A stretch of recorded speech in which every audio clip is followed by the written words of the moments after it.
Buenos días, buenas tardes. Estamos para dar nuevamente continuidad a las clases de terapia neural, esta vez grabadas y no de forma presencial.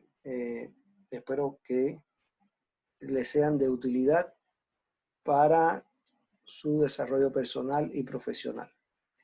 Hoy, en el temario de hoy, vamos a ver, dándole continuidad a el tema del dolor.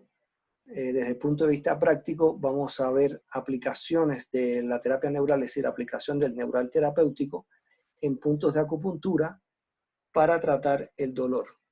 Los terapeutas, médicos, enfermeras que sepan acupuntura sabrán que realmente el tema de acupuntura es un tema muy complicado, muy difícil, y que realmente debe ser practicado realmente por las personas que tengan un conocimiento de acupuntura. Pero bueno, estos son puntos que en un momento determinado pueden ser de gran utilidad aplicar terapia neural sobre estos puntos y se lograrían muy buenos resultados, sobre todo para tratar el dolor. Uno de los más conocidos es intestino grueso 4, pero realmente vemos que la aplicación o la estimulación de este punto puede dar alivio a determinados dolores, pero bueno, existen en algunas ocasiones que aunque se trate ese punto no se recupera o no se obtiene el alivio del dolor. Pero en sentido general, estas son herramientas que les traigo a consideración y que les pueden ser de utilidad para tratar el dolor. Aquí estarían, sobre todo, estas relacionadas con las cefaleas y las migrañas. Y se podrían tratar, por ejemplo, aquí podríamos tratar el Dumai 20, vasogobernador 20, el vaso 6, intestino grueso 4, el vasogobernador 23, el vesícula biliar 20, estómago 36, hígado 3, estómago 8 y pulmón 7. Aquí en las imágenes vamos a ver la localización de estos puntos y que estos pueden estar muy relacionados con el alivio del dolor, sobre todo a nivel de las migrañas y de las cefaleas en sentido general. Como pueden ver, aquí estaría lo que es el vasogobernador 20, en el cual se agarra y se toma como referencia la punta de las orejas, al borde superior, y se unen, es decir, en el sitio de unión, en el centro del cráneo, que es la unión de estos dos primeros dedos de ambas manos, va a dar lugar a el punto de vasogobernador 20 o Dumai 20. Este se hace realmente una pápula, una subdérmica, más o menos aplicar punto 5 y tendríamos muy buenos resultados. Desde el punto de vista de vaso 6, estaría a cuatro dedos por encima estaría por encima del maleolo de la tibia. Aquí también, es decir, en la posición central, aquí también podríamos poner este tipo de aplicación. También está, bueno, intestino grueso 4, que es el sitio donde se une el pliegue del primer dedo hacia lateral, y eso va a dar lugar a un punto que es bastante doloroso. Ahí se aplicaría la pápula, igual que aquí en vaso 6, se aplica una pápula con la aguja 30 y se puede hacer esa 30 perpendicular sobre la pápula y ahí se pondría también punto 5. Aquí estaría el Dumai 23, que más o menos sería 4 kun del Dumai 20, también es otro punto que se puede hacer la aplicación. Aquí estaría vesícula biliar 20, que estaría en la base del hueso occipital. Normalmente nosotros ponemos con la corona de San Francisco modificada, vamos a poner en los orificios occipitales. Bueno, vesícula biliar 20 está en esa misma posición, pero hacia la base de la región occipital. Estaría en esta zona. Conjuntamente con eso, está también lo que sería estómago 36, que estaría más o menos a 3 kun por debajo del borde inferior de la rótula, hacia lateral, es decir, en el borde externo de la tibia, en esa zona. Aquí estaría en otra imagen, estómago 36. También de gran utilidad para este tipo de dolencia. Estómago 8, también, bueno, aquí las indicaciones, bueno, miopía, cefalea frontal, dolor orbitario, vértigo, migraña, a 6 milímetros con inclinación hacia la bóveda craneana. Este punto nosotros en muchas ocasiones lo ponemos en la corona de San Francisco modificada porque coincide con el borde donde inicia el cuero cabelludo lateral. Si lo ponemos normalmente bilateral, lo podemos incluir en la corona de San Francisco. Está hígado 3, que estaría a nivel del primer metatarsiano, entre el primero y el segundo metatarsiano. Ahí en esa depresión también estaría ese punto que es de gran utilidad. Bueno, estos serían los puntos realmente que uno puede utilizar. Y ya les digo, es otra herramienta más. También estaría, bueno, pulmón 7, que estaría en la región lateral del antebrazo, es decir, sobre el hueso radial. Entonces estos son puntos que, a pesar de que no ser uno acupunturista, pueda aplicar el neural terapéutico, y es una herramienta más a la hora de tratar estas afecciones dolorosas. Vamos a hablar además, más o menos complementando el tema del dolor. Vamos a hablar un poquito de la neuralgia del trigémino. La neuralgia del trigémino ha sido realmente referida desde la antigüedad como el dolor más intenso que puede sufrir un hombre. Pero hasta el siglo XVII, cuando se tomó como entidad propia, normalmente no tenía una explicación, pero ya desde el siglo XVII ya comenzó a explicarse. Esta va realmente a constituir el 90% de los dolores faciales, y generalmente afecta más a las mujeres por encima de los 60 años. El dolor puede asentar en cualquier rama del nervio trigémino, que bueno, va a estar inervando realmente toda la cara. La causa originaria de la denominada esta neuralgia del trigémino, llamada así idiopática porque no se conoce la causa, tiene alrededor de 18 teorías diferentes que explican su etiopatogenicidad, es decir, su explicación.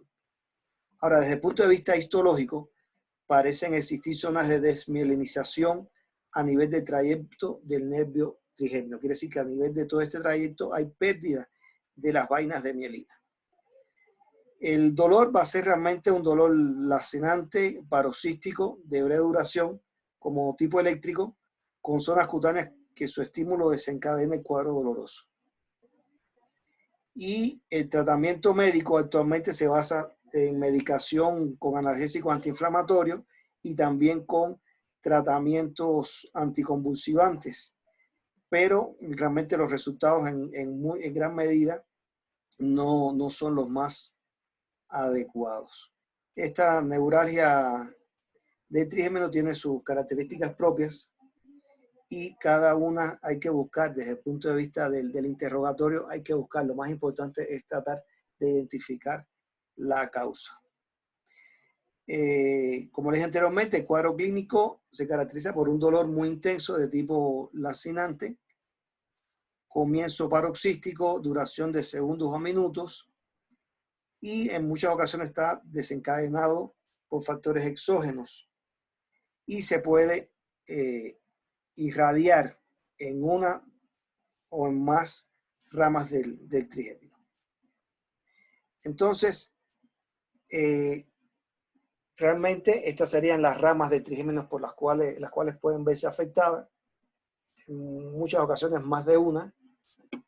Se acompaña por fibras simpáticas y parasimpáticas, se acompaña de fibras vegetativas de los vasos, que estas participan entre otras en la secreción, circulación de la cavidad bucal y de las fosas nasales. Estas ramas del trigémino tienen zonas de proyección, que son uniones de los núcleos del trigémino con otros relacionados con el nervio vago, conexiones a células de la médula cervical superior, reflejos de afecciones sinusales cervicales, es decir, que están muy relacionadas muchas veces con contracturas a nivel de la región cervical, y también va a estar relacionado con reflejos de los órganos abdominales superiores. Aquí estarían las zonas de los nervios supra, infraorbitario y mentoniano.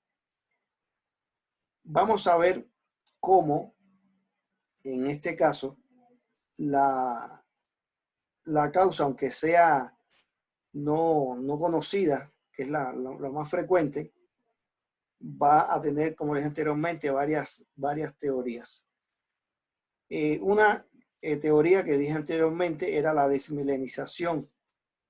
También vamos a ver que la etiología podría ser por una elongación de las raíces del nervio trigémino por un descenso posterior del encéfalo a consecuencia del acortamiento de la columna vertebral propio del proceso de envejecimiento. Eso sería otra de las teorías.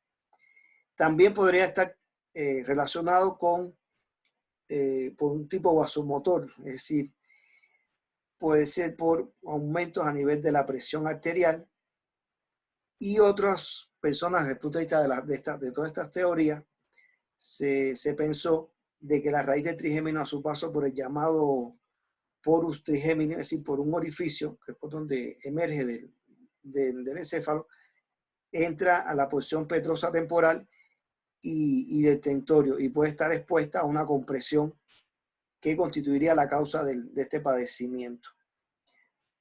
También otras pensaron que, bueno, por un trastorno simpático puramente. Y lo más reciente es que se postuló, es que explica que está relacionada con la parte esencial del trigémino del dolor facial atípico con presencia de neuronas traumáticas en la cavidad oral. Estas neuronas, no neuromas, perdón, traumáticos en la cavidad vocal se ha visto en gran medida en la práctica médica, y nosotros lo hemos visto muchísimas veces, es decir, cómo a partir de afectaciones a nivel de la boca, sobre todo en la región molar, pueden dar lugar a este tipo de procesos que tienen una afectación directa. Entonces, toda persona que tenga problemas a nivel de las neuralgias del trigémino, hay que buscar obligatoriamente problemas a nivel de la boca. Entonces, realmente está la teoría, como les dije anteriormente, de la desmelinización, que tiene un peso importante. Aquí vemos cómo en estas imágenes están los puntos en los cuales nosotros podríamos utilizar aplicaciones que nos van a ser de gran utilidad a la hora de tratar las neuralgias del trigémino. Aquí es un punto interesante, este punto, es decir, aquí estaría la rama oftálmica del trigémino, aquí, que sería en el borde, es decir, en el tercio medio del borde de la ceja, el borde superior de la ceja. Aquí nosotros haríamos la aplicación. ¿Cuánto ponemos? De 0.5 a 1 ml. Lo hacemos de forma subdérmica, que podamos entrar lo más posible a la zona, sin tocar el periósteo, es decir, el cráneo, porque eso duele.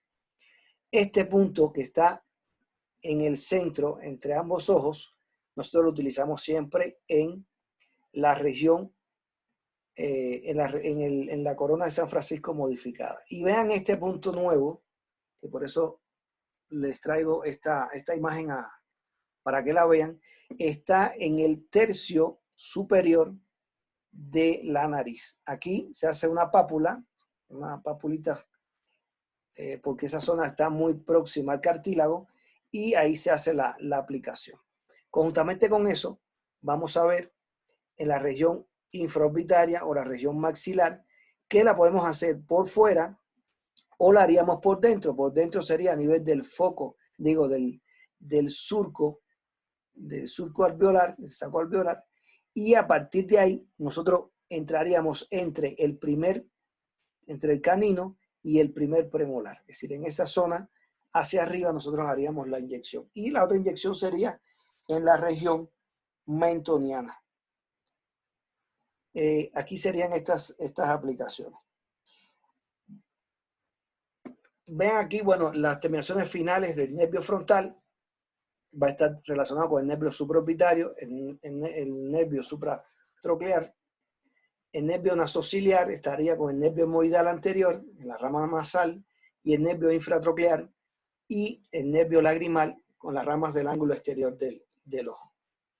Ahora, ¿cuándo nosotros podemos pensar en las ramas del nervio oftálmico? Bueno, cuando hay afectaciones de los senos, afectaciones del ojo y de las conjuntivas, afecciones de la piel y del segmento, eso sobre todo relacionado con los herpes, las neuralgias y dolores de cabeza, afecciones del abdomen superior e intuición de que sea un campo interferente. ¿Cómo puede ser? Porque tenemos antecedentes, podemos tener antecedentes de neuralgias antiguas y podemos tener cualquier tipo de afectación y nosotros aplicamos a nivel de ese nervio oftálmico y podemos lograr muy buenos resultados. Vean aquí la inervación o la zona de inervación que recubre toda la rama oftálmica del trigémino. Vamos a ver también cómo la técnica sería con el espacio el paciente sentado acostado de 0.5 a 1 cc de neural terapéutico. Aquí trabajan con procaína 0.5 con la aguja de 30 en el centro del borde superior de la órbita, se palpa la incisura o el orificio supraorbitario y se pone subcutáneo. Esa sería la forma de aplicación. Vean aquí a dónde nosotros vamos a llegar. Sería aquí a nivel de la incisura. Entonces, ahí haríamos la aplicación. El nervio nasal sería también de forma subcutánea al lado del límite del hueso propio de la nariz con el cartílago. En la porción subcutánea, detrás del borde del ángulo lateral del ojo. Ahora bien, la inyección en el nervio infraorbitario es la rama del nervio maxilar de fácil acceso. Hay que pensar en ella cuando hay afecciones de los senos maxilares, afección del ojo y las conjuntivas, afecciones de dientes y muelas superiores, afección del labio superior, afecciones de la piel del segmento, neuralgias y dolores de cabeza, así como intuición de campo interferente. Vean la localización de toda la inervación de este nervio maxilar, que está muy relacionado con zonas también que pueden ser zonas dolorosas.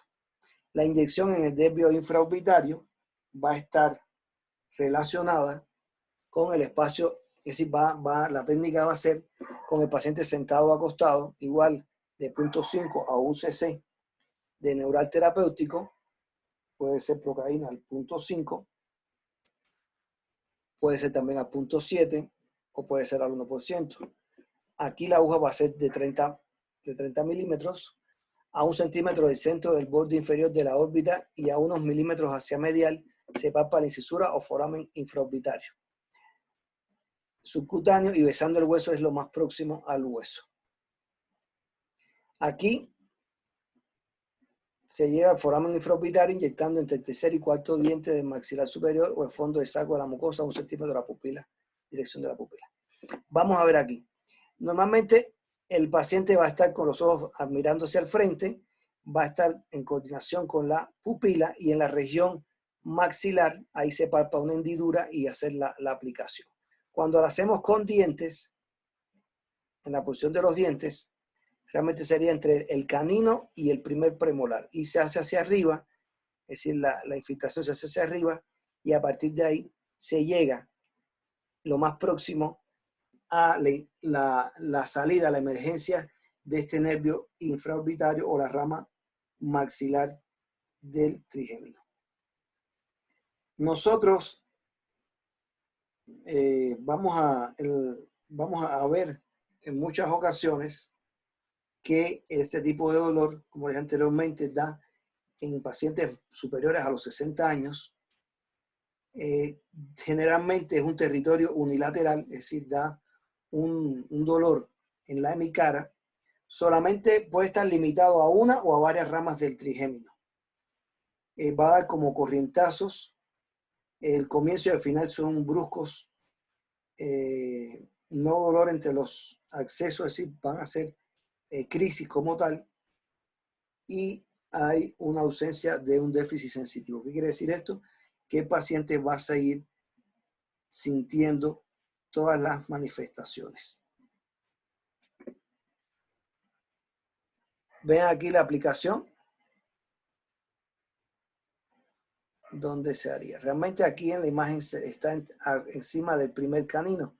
Yo normalmente lo hago entre el primer canino y, es decir, entre el canino y el primer premolar. Y aquí está la posición o la zona donde se realiza en la región maxilar. Y la rama mentoniana, realmente la rama mentoniana del nervio trigémino, la rama mandibular, nosotros vamos a pensar en ella cuando hay afecciones en los dientes y las muelas inferiores, afecciones del labio inferior, afecciones de piel de segmento, neuralgias y una intuición como campos de interferencia. La técnica con el paciente sentado o acostado, de 0.5 a 1 cc de procaína o de neural terapéutico, es decir, las mismas indicaciones, y esto va a dar lugar a que se llegue al foramen mentoniano, es decir, al orificio mentoniano, que inyectando a nivel del cuarto diente del maxilar inferior por el fondo de saco de la mucosa a medio centímetro en dirección causal. Igual subcutáneo y besando el hueso. Entonces, nosotros tenemos que pensar en la zona de la articulación temporomandibular, es decir, cuando nosotros inyectaríamos en la zona de la articulación temporomandibular, es decir, con afecciones de la articulación temporomandibular, con trismus, con neuralgias y con tensión nerviosa en la zona. La inyección con la técnica sería con el paciente sentado o acostado, a un lado delante del trago, se va a palpar la fisura de la articulación temporomandibular al abrir y cerrar la boca repetidas veces. Se va a poner 0.5 a 1 centímetro cúbico de neural terapéutico. Esto va a ser con la aguja 30. Y se hará una pápula y después perpendicular se pone sobre la pápula la aplicación. También es una indicación directa cuando existen alguna parálisis facial. Aquí, ahorita vamos a ver las imágenes, también está mediante el reflejo, así la inyección de segmento del oído, va a ser relacionado por reflejos simpáticos, especialmente peribasales, y se influye en el suministro sanguíneo del oído. Cuando se va a aplicar a nivel del segmento de oído, en infecciones del oído aguda y crónica, en hipoacusias, en acúfenos, en vértigos, mareos, en tinnitus, en afecciones emocionales anímicas y como una intuición de un campo de interferencia. El paciente va a estar sentado o acostado con la aguja 30.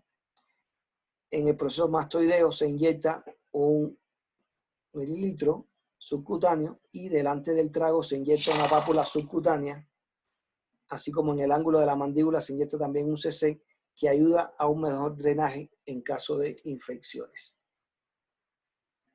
Ahí sería en la región mastoidea y en la región del trago. Vean aquí la inyección en la región mastoidea. Normalmente podemos bañar, es decir, es una aplicación subcutánea que bañe completamente toda la zona del mastoide, o se pueden hacer pápulas en toda el área mastoidea. La otra sería delante del trago. Ahorita vamos a ver la terapia segmentaria en enfermedades del hígado y de la vesícula biliar.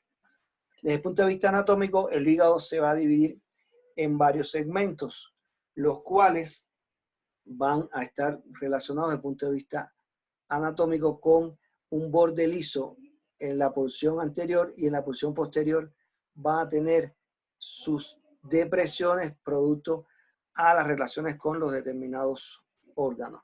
Va a estar dividido por un ligamento, que es el ligamento falciforme, el ligamento redondo del hígado, que va a dividir el hígado realmente en dos lóbulos, un lóbulo derecho y un lóbulo hepático izquierdo.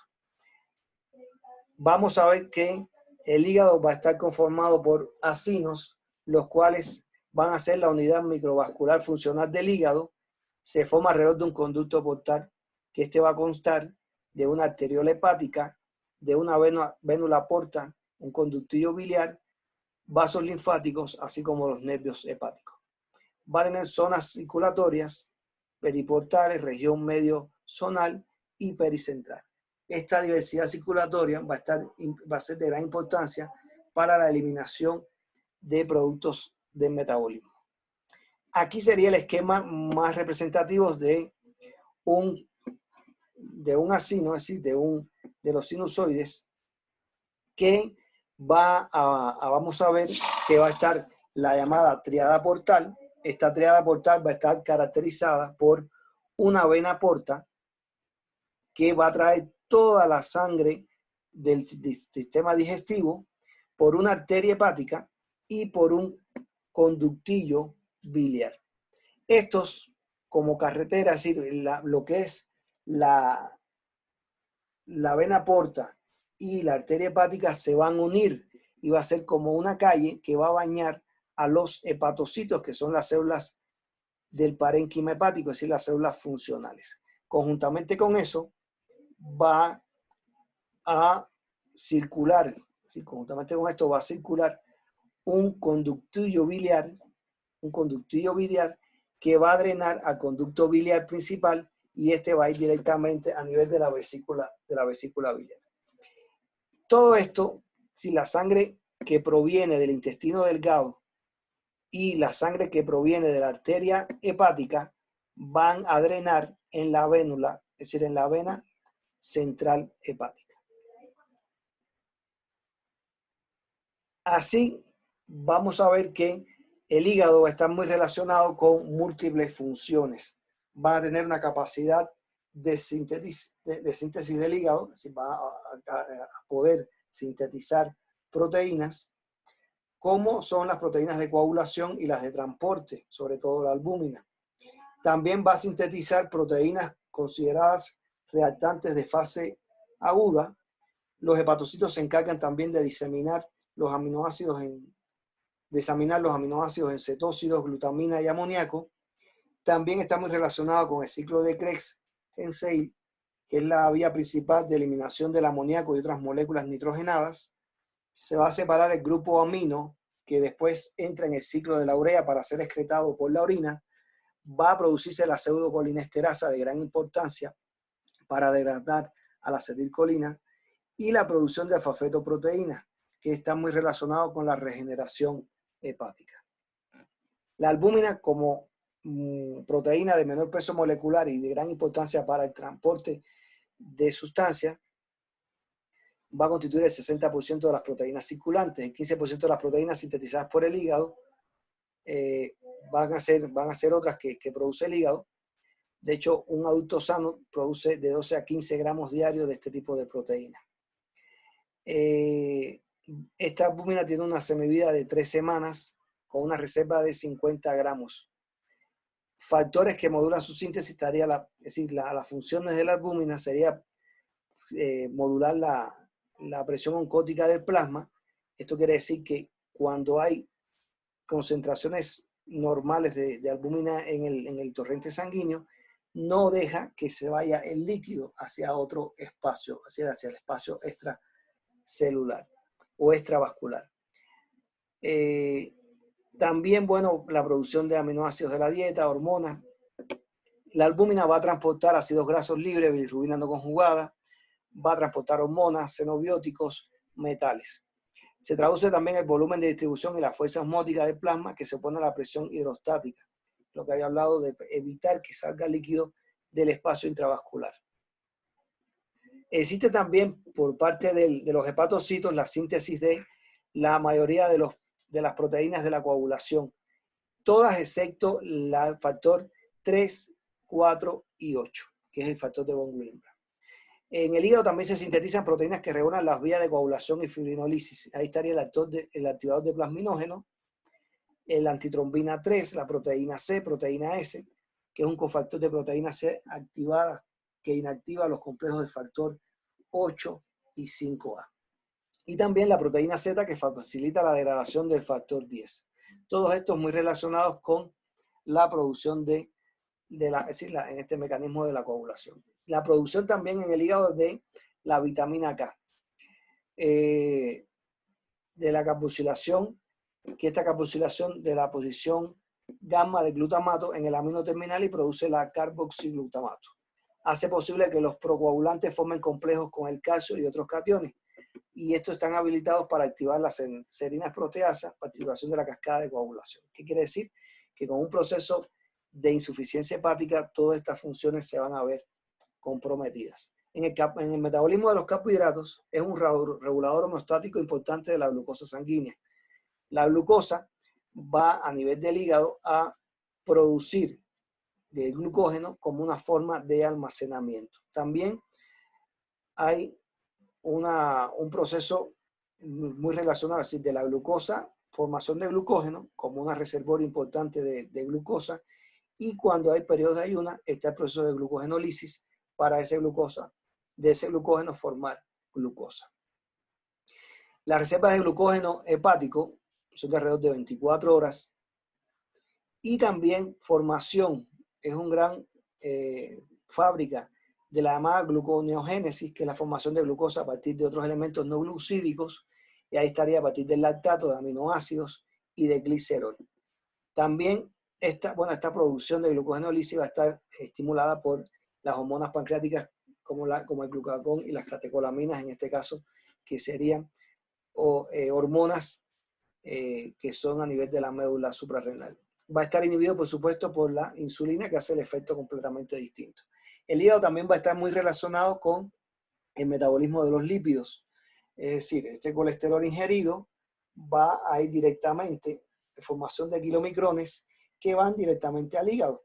Y aquí va a estar en gran relación la producción de las llamadas lipoproteínas de alta densidad, las cuales tienen una importancia capital para ir a partir de ir por el torrente sanguíneo e ir recopilando todo lo que son el colesterol libre y los ácidos grasos libres.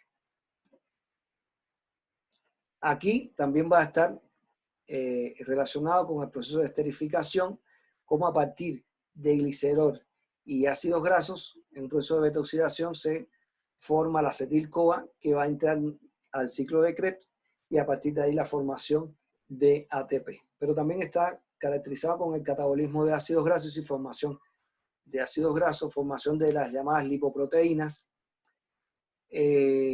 También es una gran fábrica de producción de cuerpos cetónicos que van a tener una importancia muy importante para producir o para dar un reservorio de energía a nivel del cerebro. Aquí, en sentido general, funciones del hígado que hemos estado hablando: producción y secreción de bilis, de gran importancia para los pigmentos, sales biliares, fosfolípidos, colesterol, iones inorgánicos, que tienen una amplia función, sobre todo de desecho y de absorción de grasas. Las llamadas células de Kupffer y la producción de ácido úrico y urea. Esto en el caso de la función de desintoxicación de la sangre. Metabolismo de carbohidratos, lo que habíamos hablado anteriormente, es decir, la formación de glucosa a partir de componentes, la llamada glucogenogénesis, la gluconeogénesis y la glucólisis. El metabolismo de lípidos está la lipogénesis y la cetogénesis. Y la síntesis de proteínas como globulina, factores de coagulación, también factores de complemento, albúmina, entre otros. En muchas ocasiones existe el cuadro infeccioso, sobre todo a partir de los virus de la hepatitis, que pueden provocar afectaciones subclínicas o afectaciones clínicas, es decir, digas hepatitis subclínicas o hepatitis aguda. Estas hepatitis subclínicas son las llamadas hepatitis silentes, las cuales puede ser que el paciente tenga ese tipo de afectación y no da ningún tipo de síntoma. El virus de la hepatitis es un virus de ADN, por tanto se mantiene circulando en sangre toda la vida. Los más importantes, o que los que más causan daño importante, son los virus de la hepatitis B y C, cuya transmisión es por vía sanguínea o por vía sexual. Esta hepatitis subclínica puede dar lugar a una hepatitis crónica, sería el estado portador, y puede haber una recuperación del hígado sin ningún tipo de problema. ¿Qué pasa con estos tipos de virus que son de ADN? Pueden dar lugar a alteraciones, sobre todo cuando el paciente se encuentra con una agresión importante a nivel del órgano o se encuentra en un estado de inmunosupresión importante. Las hepatitis crónicas son una causa importante de cirrosis hepática y a su vez de cáncer de hígado, que son causas realmente de muerte. Nosotros en la terapia neural vamos a tener una indicación. En la hepatitis, cuando un paciente está con una hepatitis aguda o subclínica, una hepatitis crónica o una cirrosis hepática, podemos dar lugar o podemos hacer aplicaciones del segmento hepático. Por supuesto, no va a tener una función realmente de atacar o acabar con el virus, pero sí puede desbloquear ese tejido nervioso y ayudar en gran medida a la recuperación del paciente. Hablando entonces de este tema, vamos a ver a la vesícula biliar. Vamos a ver que esa vesícula biliar va a tener un conducto que es el conducto cístico, que va a drenar en el conducto biliar común, y ese conducto cístico en muchas ocasiones se va a ver afectado debido a la oclusión de cálculos biliares o litiasis vesiculares que pueden obstruir el drenaje de la bilis, y esto puede provocar un cuadro muy doloroso y en ocasiones un cuadro agudo. Esta litiasis biliar es una acumulación de cálculos en el interior de la vesícula, de piedras en la vesícula, que afecta sobre todo a mujeres obesas, multíparas o que han tomado la píldora anticonceptiva, aunque también se asocia a dietas ricas en grasas y azúcares y pobres en fibras vegetales. La causa de la formación de cálculos biliares comienza con un fallo del metabolismo, un desequilibrio continuado entre las sustancias que conforman la bilis, y este desequilibrio consiste en un aumento de colesterol o un descenso de los niveles de ácidos biliares o lecitina. Los cálculos de colesterol están estrechamente relacionados con los malos hábitos de nutrición de los pacientes. Las dietas ricas en grasa favorecen la aparición de estas formaciones colesterínicas.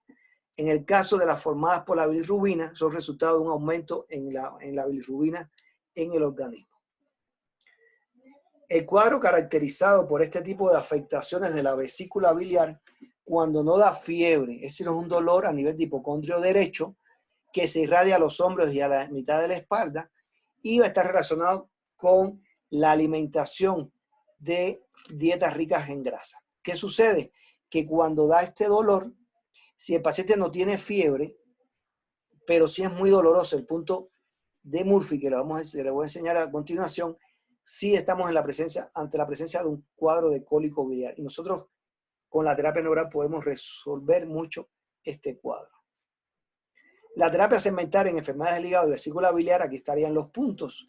En la cara anterior vamos a ver la rama oftálmica del trigémino del lado derecho, que habíamos visto anteriormente. Ese punto es obligatorio. En el tercio del músculo trapecio, en el borde, en el tercio medio, en el borde superior del hombro, nosotros vamos a hacer varias aplicaciones con pápulas, pero esta que está en punto negro sería la que no debe nunca faltar. Yo sí aconsejo hacer aplicaciones en todo el borde del hombro, es decir, en toda la región del trapecio, y a partir de ahí puedo poner, es decir, perpendicular con la 30, con la aguja 30, y poniendo perpendicular por encima de las pápulas. Vamos a poner también en fosa epigástrica y vamos a poner también en todo el reborde costal, es decir, donde está el borde de la costilla, nosotros haríamos las aplicaciones, en este caso pápulas, y entraríamos también de forma perpendicular. En la región, nosotros, verde y roja, nosotros vamos a, si existen esas zonas cicatrices, zonas de contracturas, zonas dolorosas, también haríamos aplicaciones. Y en la cara, en la espalda, en la región posterior, también nosotros podríamos hacer. Aquí vean un dato curioso, cómo estos puntos están muy relacionados con la región paravertebral. Podemos hacer paravertebrales, bilaterales, aunque el lado derecho es el que no debe faltar, pero podemos hacer bilaterales. También, ¿qué podemos hacer? Aquí en la región donde está el ápex, la punta de la base de la región occipital, ahí pondríamos, y también esta que está muy relacionada con vesícula biliar 20, ahí pondríamos también subdérmico. La inyección en la fosa epigástrica está indicado en todas las enfermedades del abdomen superior, por ejemplo, en todas las afectaciones de úlcera, de duodenitis, gastritis, así también como de las afectaciones del hígado y de la vesícula biliar. Aquí si la aguja es de 27G por 1,5, se va a aplicar 2 mililitros de procaína o lidocaína, es decir, de neural terapéutico. El paciente va a estar acostado. El sitio de penetración va a ser en la línea media 3 traveses de dedo por debajo del proceso sifoideo. Dirección de penetración perpendicular a la piel. Y la profundidad sería de 3 a 5 centímetros en dependencia de del panículo adiposo del paciente. Vean aquí los 3 dedos del doctor y bueno, la aplicación de forma perpendicular. En los puntos de Fowler, que son tan importantes también estos procesos de vesícula biliar y de hígado, serían con la 27G por 1,5, 2 mililitros, y el sitio de penetración sobre el periósteo del arco costal se palpa el punto doloroso, aproximadamente va a estar en la línea media mamilar o clavicular. La dirección y profundidad de penetración perpendicular a la piel hasta el periósteo. Aquí sería la forma de penetración. Aquí nunca vamos a llegar al pulmón, pero se le puede pedir al paciente que haga una expiración y se mantenga botando todo el aire. Y ahí entonces nosotros hacemos la aplicación para que no haya ningún tipo de problema de puncionar el diafragma. Hasta aquí las aplicaciones de la clase de hoy. Espero que les sean de utilidad y ante cualquier duda tienen mi WhatsApp, tienen mi correo electrónico, tienen mi número y me pueden llamar sin ningún tipo de problema. Espero que estudien el tema y nos veríamos la semana próxima. Muchas gracias.